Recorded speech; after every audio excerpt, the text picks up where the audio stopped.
Gosh, guys, seeing this taped up heart on stage just made me realize that my heart is beating really, really fast right now. But I'm not here to talk about my heart. I'm here to talk about the heart of this nation and all of your hearts. I am here to talk about a revolution. This is not the IT revolution, which Bangalore is so famous for, nor is it the economic growth revolution, which this country is so famous for. I'm going to speak to you about a love revolution, which is lurking silently underneath both of these. For the past year, to research my new book, I have been traversing this country from Shillong to Kochi, from Bangalore to Bombay, speaking to hundreds of people who make up the great Indian middle class. And what I have seen is a startling change in attitude and a generation gap the size of a crater.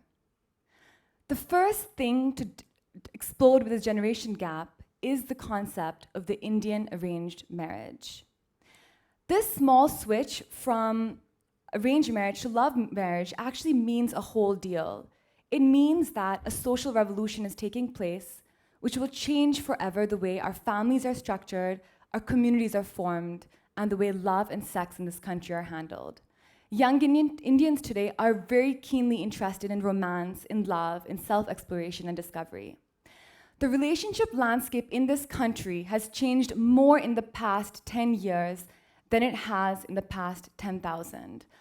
I'm going to take the case of my own family, a typical Brahmin middle-class family from the state of Uttar Pradesh, to illustrate this. These are my grandparents. They were married for 70 years till my dadiji or grandmother passed away 2 years ago. This is literally the first time they met on their wedding day. These are my parents. They're celebrating their 33rd marriage anniversary today. They met twice before they got married. This is my older sister, who was married 10 years ago in an arranged cum love marriage, or an introduction marriage, which is a modern-day morph of the traditional Indian marriage system. This is my younger sister, who was just married in a pure arranged marriage a few months ago. In a pure arranged marriage, love marriage, a few months ago. So now I'm next, and clearly the pressure is on, being from, a typical Indian family.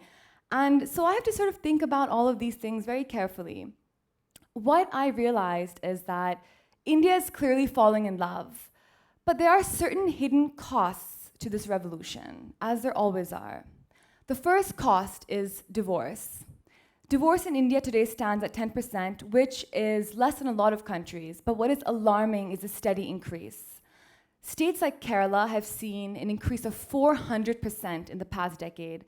States like Punjab and Haryana have seen an increase of 150% in the past decade. Delhi is, as expected, the divorce capital of India. And about a year ago, in 1990, there was one divorce court. Today, there are 16. I'm not sure about Bangalore, but I'm sure it's not as bad as New Delhi, where I'm from. But so all of these things, all of these statistics led me to really think very carefully about arranged marriage, and I started digging a little bit more. I also found that premarital sex has increased to 75%. 10 years ago, it was less than 30%. This has led in quadrupling of teenage pregnancy rates and tripling of abortion rates. We have no social welfare system in this country. Our family is our social welfare. But as the joint family explodes with the love revolution, splitting into nuclear families, what's going to happen to the elders of our society in a country where there are no old age homes? Statistics show that single parent families have doubled in the past 5 years. Clearly, I realized that this is a fascinating subject, and I began running more tests. I studied about 5,000 cases of divorce, and what I found was fascinating. 70% of these divorces were initiated in love marriage.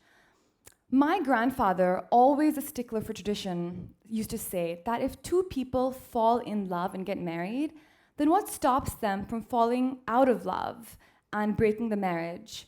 And breaking the marriage means breaking up the family. Arranged marriage, on the other hand, was a concept that I'd always thought was really old-fashioned, archaic, and to be honestly, really quite regressive. But after seeing the statistics, I began reconsidering. Arranged marriage is a union between not just two people, but between two families. It is based on a sense of communal trust, commitment, and duty. I'm going to end with a short analogy to help you think about it a little bit better. I'm going to relate all of this to the stock market. So love marriage is sort of like a stock, it's a little bit volatile. It can go up, it can go down, it can just go bust. And on the other hand, arranged marriage is a little bit like a bond. You sort of form a bond between two families, between two people. It's less volatile, surely, and perhaps has less reward than a stock, but it's really something to think about. I consider myself to be a modern cosmopolitan woman, and as sort of the pressure goes, as I told you, and the rest of my family's married, including my younger sister, and you know what that means for an Indian family. But as the pressure on me sort of goes on, I ask myself, what do I really want? I say that I want a little bit of tradition. I want to preserve the gems of wisdom that have come down, and I also want a little bit of love. So what arranged marriage has made me realize that maybe, just maybe, you don't need to kiss too many frogs to find your prince. Thank you.